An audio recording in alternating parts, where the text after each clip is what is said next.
নমস্কার, কেমন আছেন সবাই? রূপকথার নতুন একটি ব্লগে আপনাদেরকে অনেক স্বাগত জানাই। সকালের সমস্ত কাজ করে এখন চলে আসলাম রান্নাঘরে। এখন টুকটুক করে সংসারের কাজগুলো গুছিয়ে নেব। অনেক দিন ধরেই ভাবছি রান্নাঘরের ক্যাবিনেটগুলো একটু ক্লিন করব, তবেও সময় হয়ে উঠছে না। তবে আমি যেদিন ডিপ ক্লিন করব রান্নাঘর, সেদিন অবশ্যই আপনাদের সাথে শেয়ার করব।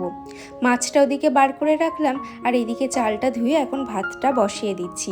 মাম্মামের স্কুল আছে, মাম্মামকেও সকালবেলা রেডি করাতে হয়, যে কারণে আমার না তাড়াহুড়ো লেগে যায় সকালের টাইমটা।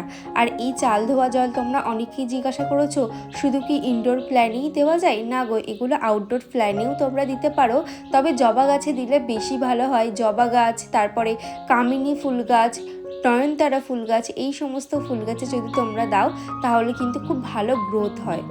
আর এদিকে আগের দিন চিংড়ি মাছ এনেছিল, সেই চিংড়ি মাছটা বার করে নিয়েছি।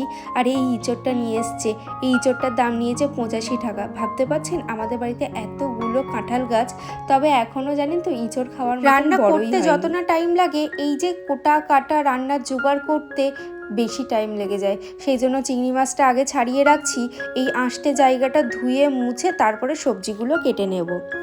বৃষ্টি আমাকে কমেন্ট করেছে, আমিও বিয়ের পর পড়াশোনা কমপ্লিট করেছি, মাত্র 16 বছর বয়সে বিয়ে হয়েছে আমার। প্রত্যেক দিন মতন আজকের ভিডিওটা খুব ভালো লাগলো। থ্যাংক ইউ বৃষ্টি, এইভাবে আমার পাশে থেকো। তুমি যে প্রত্যেক দিন আমার কমেন্ট করো, আমার ভীষণ ভালো লাগে। সাথী আমাকে কমেন্ট করেছে, একদম ঠিক বলেছো দিদি, আমি 18 বছর বয়সে বিয়ে করেছি, এখন আমার 20+। প্রেম বা ভালোবাসা যাই বলো, এখন বুঝতে পারছি।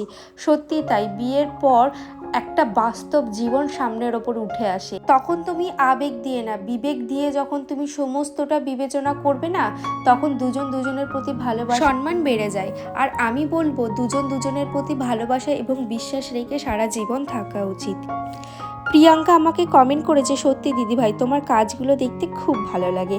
তোমাদের এই ছোট্ট ছোট্ট কমেন্ট এবং তোমাদের এই প্রত্যেক দিনের মোটিভেট কমেন্ট আমার পড়তে ভীষণ ভালো লাগে প্রিয়াঙ্কা। থ্যাংক ইউ প্রিয়াঙ্কা, এইভাবে আমার পাশে থেকো। মাধবী আমাকে কমেন্ট করেছে, তুমি কথা বলতে বলতে হাঁপিয়ে যাচ্ছ কেন? সত্যি তাই গো, মানে আমার এতটা প্রবলেম হচ্ছে, যেহেতু মাইগ্রেনের প্রবলেম আছে, আর আমি যখন একটানা তোমাদের সাথে কথা বলি তখন মাঝে মধ্যে হাঁপিয়ে উঠছি, আর তোমরা সেটা নোটিসও করেছো, খুব ভালো লাগলো। থ্যাংক ইউ দিদিভাই, এইভাবে আমার পাশে থেকো।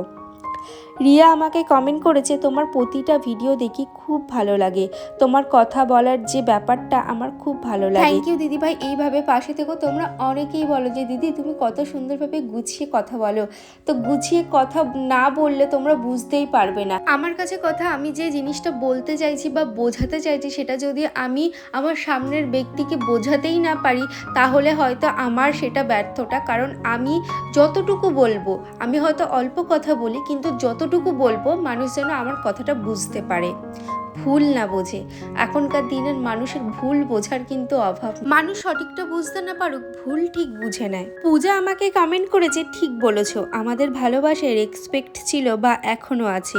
আমি অনেক কম বয়সে বিয়ে করেছি, আমাদের 3 বছরের প্রেম, তারপর বিয়ে করেছি। আর এখন তো যারা বিয়ে করছে কটা দিন পরেই তারা আলাদা হয়ে যাচ্ছে। কেন এমন হয় জানি না।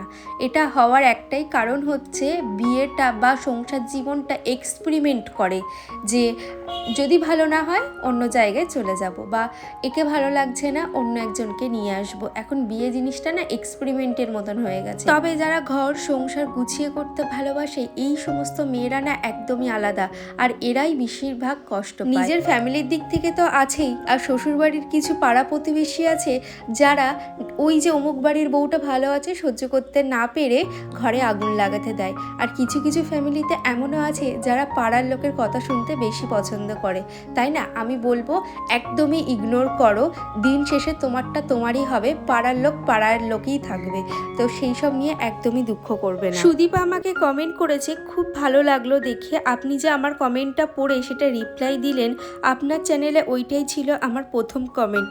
বা থ্যাংক ইউ সুদীপা, এইভাবে আমার পাশে থেকো এবং তুমি প্রত্যেক দিন কমেন্ট করো। কৃষ্ণা আমাকে কমেন্ট করেছে, তোমার রান্নাঘরটা খুব ভালো লাগে। থ্যাংক ইউ গো, এইভাবে আমার পাশে থেকো। আর আমি চেষ্টা করি রান্নাঘরের সমস্ত জিনিস একটু গুছিয়ে রাখার, আর কাউন্টার টপটা যত খালি রাখবে কাউন্টার টপটা দেখতে তত ভালো লাগবে। ও লাইফস্টাইল অ্যাকাউন্ট থেকে দিদিভাই আমাকে কমেন্ট করেছে, খুব ভালো লাগলো ব্লগটা বোন, ভালো থেকো। তুমিও ভালো থেকো দিদিভাই, আর এইভাবে আমার পাশে থেকো। সাম্প্রীতি আমাকে কমেন্ট করেছে খুব ভালো লাগলো ব্লগটা, তো থ্যাংক ইউ, এইভাবে আমার পাশে থেকো। মোনান্দি আমাকে কমেন্ট করেছে তুমি খুব গুছিয়ে কথা বলো দিদি ভাই, তুমি আমার নামটা নিলে আমার খুব ভালো লাগলো, থ্যাংক ইউ গো, এইভাবে আমার পাশে থেকো। দেবী দিদিভাই আমাকে কমেন্ট করেছে দিদিভাই তোমার ভিডিও আমার খুব ভালো লাগে দেখতে, সুপার, তোমাকে আর সোনামাকে অনেক ভালোবাসা। তো থ্যাংক ইউ, এইভাবে আমার পাশে থেকো দেবী দিদিভাই, আর এইভাবেই ছোট ছোট কমেন্ট করো, আর আমারও ভালো লাগে। সুরভি মণ্ডল ঘোষ অ্যাকাউন্ট থেকে দিদিভাই আমাকে কমেন্ট করেছে লস্যিতে ওই প্যাকেটটা ওটা কি দিলে গো, ওটা হচ্ছে জলজিরা, যদি দাও খুব ভালো টেস্ট হয়। আর এদিকে শিপ্রা হাজরা আমাকে কমেন্ট করেছে ফার্স্ট কমেন্ট করে দেখে নিলাম তোমার ভিডিও, তো অনেক ভালোবাসা। তো থ্যাংক ইউ দিদিভাই, এইভাবে আমার পাশে থেকো।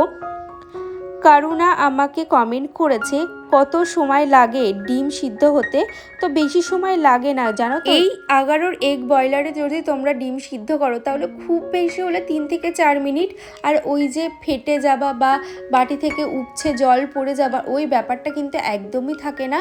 তুমি ডিম সিদ্ধ বসিয়ে দিয়ে তুমি তোমার কাজগুলো গুছিয়ে নিতে পারো, ও ওর মতন সিদ্ধ হয়ে অটোমেটিক কিন্তু শাট আউট হয়ে যায়। তো এই দিক থেকে কোনো রকম চিন্তা নেই, আমার তো ভীষণ ভালো লেগেছে প্রোডাক্টটা। আজ কিছু নতুন চারা তুলে রিপোর্ট করছি। আমি বেশ কিছুদিন আগে ক্যাপসিকামের কটা দানা শুকিয়েছিলাম, তো সেগুলোই আমি ছড়িয়ে রেখেছিলাম, আর সেগুলোই দেখলাম ছোট ছোট চারা বার হয়েছে, তো ভাবলাম এগুলোকে নতুন টবে দিয়ে দেই। আর এদিকে আমি কিছু কুমড়ো গাছ করেছি, মানে বীজ ফেলেছিলাম তার থেকেই কুমড়ো গাছ হয়েছে। আর ওই যে ওপর থেকে কার্নিস থেকে সমস্ত টব আমি নিচে রাখলাম। তুমি যখন কিছু ভালো করবে অন্য মানুষের সহ্য হয় না, আমার টবের মাটি কেন অন্যের ছাদে পড়ে, তো সেটা নিয়েও অনেক সমস্যা, সেই জন্য নামিয়ে রাখলাম। আজকে বানাবো সুজির ভাপা, তো তার জন্য একটা ব্যাটার গুলে নিয়েছি। তোমরা যদি জানতে চাও এর মধ্যে আমি কি কি দিয়েছি অবশ্যই আমাকে কমেন্ট করো। আর এই সুজির ইডলিটা বানানোর জন্য আমি ইউজ করছি 11 এগ বয়লার। এটার নাম এগ বয়লার হলেও এর ভিতরে কিন্তু তোমরা সবজি সিদ্ধ করতে পারবে, ইডলি বানাতে পারবে। এখানে আমি পরিমাণ মতন জল দিয়ে দিচ্ছি, তারপরে কিন্তু এই ট্রেটা বসিয়ে দেব। এটা যখন সম্পূর্ণভাবে ভাপা হয়ে যাবে তখন কিন্তু মেশিনটা অটোমেটিক বন্ধ হয়ে যাবে। এই কারণটা আমার প্রচন্ড ভালো লেগেছে। তোমরা যদি 11 এগ বয়লারটা পারচেস করতে চাও অ্যামাজন থেকে ইজিলি পারচেস করতে পারো, লিঙ্ক আমার ডেসক্রিপশনে দেওয়া আছে। আর এটা খেতে কিন্তু একটু মিষ্টি মিষ্টি, তোমরা এটা কিন্তু ঝোলা গুড়ের সাথে খেতে পারো। তো এখন বাজে ঘড়ির কাঁটায় রাত 9টা। দুপুরবেলা খাওয়া দাওয়া করার পর বেরিয়ে গিয়েছিলাম, আমরা বসিরহাটে গিয়েছিলাম। মামামের যেহেতু এক্সাম শুরু হচ্ছে, বেশ কিছু স্কুলের জিনিসপত্র কেনার ছিল, তো সেগুলো কিনলাম। আর এই মাত্র বাড়ি আসলাম, কি কি কিনেছি অবশ্যই শেয়ার করব। মাম্মাম যত বড় হচ্ছে মাম্মামের জিনিসপত্র কেনা খুব এক্সাইটেড লাগছে, আর মনে মনে ভাবছি মাম্মাম আস্তে আস্তে বড় হয়ে যাচ্ছে। এই যে সেটের প্যান্টটা, ছোট প্যান্ট, ওইটা একটা কিনেছি। আর কিনেছি স্কুল জামা, দুটো লেগিংস স্কুলের জন্য, আর বাড়ি পরার জন্য এই যে লম্বা লম্বা যে টি শার্টগুলো হয়, আর একটা মোজা নিয়েছি। আসার সময় নিয়ে এসেছিলাম মোমো। তাহলে চলো আজকের ব্লগটা আমি এখানেই শেষ করছি, দেখা হচ্ছে নেক্সট ব্লগে, টাটা।